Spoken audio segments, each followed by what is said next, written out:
channel. It's Nikisha Bond. If you're new here, welcome. I'm so glad you decided to join us. And if you're coming back, welcome back. Listen, we are all here to get our power, and we're not going to let another day slide without getting into law number 45. I'm a rapper. Preach the need for change, but never reform too much at once. Let's get into it. Everyone understands the need for change in the abstract, but on a day-to-day level, people are creatures of habit. Too much innovation is traumatic and will lead to revolt. If you are new to a position of power or an outsider trying to build a power base, make a show of respecting the old way of doing things. If change is necessary, make it feel like a gentle improvement on the past. Very interesting. It's kind of like putting that frog in the water and then watching it boil and it doesn't know that it's boiling to death. That's kind of what that sounds like. Let's get into some keys to power.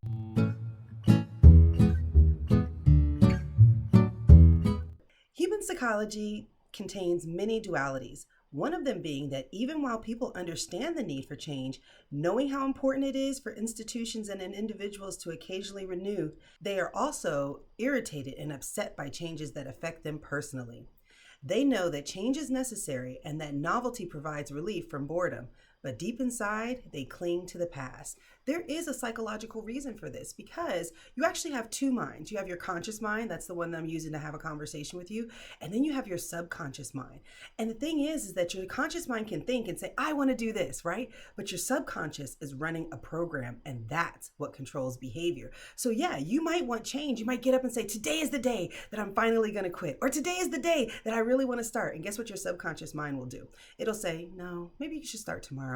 No, I don't think today is the day for change. Let's stay in this routine. Let's keep the old ways of doing things because that's what we're good at. That's what we know, and that's what's going to keep you safe. And so you really have to reprogram your subconscious mind in order for the conscious thoughts to really get down there and your behavior to start to change. That's why the Bible says, renew your mind, renew your mind. You're constantly having to renew your mind because guess what? You probably don't know what type of programs have been programmed into your subconscious because it came from childhood, it came from teachers, it came from programming, watching different TV shows.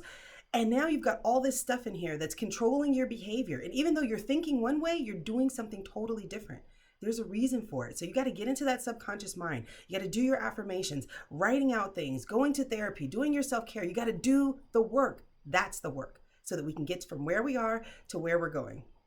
Now, I don't think that's what the book had to say, but I thought that that was very important, and that's what we're going to talk about, is what I think. And that goes right into the next one, which is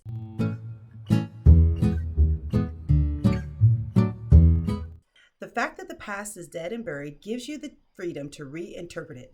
People are always reinterpreting information. That's what I'm doing right now. This book has certain things, and if you read it, you'd be like, I don't even know how Nikisha Bond got that stuff out of it. But I'm reinterpreting it, right? I'm taking something from the past and I'm saying, this is what it makes me think of. This is what I think you should do on it. So they're built on certain principles, right, from the past. Whoever, Robert Greene, when he wrote this book. Oh, I forgot. I'm reading The 48 Laws of Power by Robert Greene. I forgot that in my intro. And he wrote this a long time ago, and he based it on events that happened even further ago. And I'm taking that information and I'm reinterpreting it for you. That's what this is. So whenever you're doing something, you can base it on some past event. You can look at something that happened in the past and maybe you can make it better so that it's more applicable for today. So you can do that in any area of your life. We just flowed right into that. Let's get into the next one.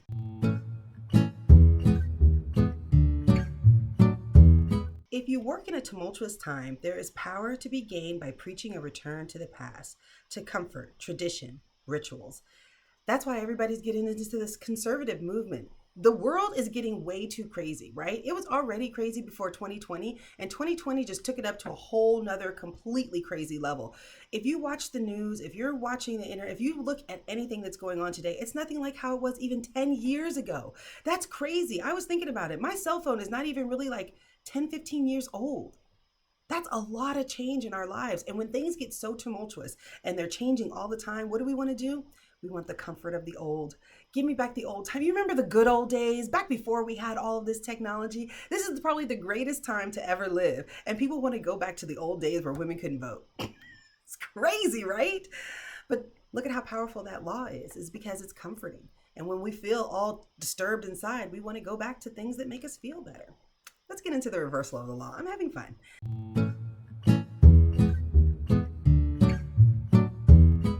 If If you make a bold change from the past, you must avoid at all costs the appearance of a void or a vacuum, or you will create terror. Fill the space immediately with new rituals and forms. Okay, story time. So, the year that we decided that we were going to tell the kids, oh, if you have kids in the room, maybe they should leave. Trigger warning, there's no Santa Claus. Okay, so the year that we wanted to tell the kids that there was no Santa Claus, I knew that I couldn't just say there's no Santa Claus. So we wanted to replace it with something else. So I decided to do a treasure hunt. And so I wrote like these little clues on cards, and I hid the presents all around the house. They didn't have any names on it. So the kids went, they found all the presents, but they didn't know who they belonged to. And so at 7 o'clock, they could come in and they could get their clues and they could go find their presents. Anyways, long story short, they had an amazing time. So they totally forgot about the tradition that we used to have where Santa would come and make cookies and we do all this stuff, because we replaced it with something super, super fun. And so I think that's what you have to do when you're going to make a bold move in the future. When you're going to do something that's never been done before, you kind of have to do something that's going to replace what people are traditionally used to. The kids were used to going downstairs and you open up presents that you got from Santa Claus, but now they would come downstairs and you never knew what I was going to do. One day we did a treasure hunt. One day we did this. One day we had no presents and we just played activities and games as a family. So now Christmas wasn't about coming down and seeing the surprise, because that was the whole thing, right? The surprise of what Santa brought you. Now it was the surprise of what did the parents plan. And so that's what you want to take. Something that's tradition. You're doing a bold new change. Just don't leave a void in a vacuum so that people are like, oh, well, there's no Santa Claus and now we just get to open presents. I don't even get the fun and the surprise of Santa. So you see how that works? Anyways, I thought that was really good. Let's get into my final thoughts.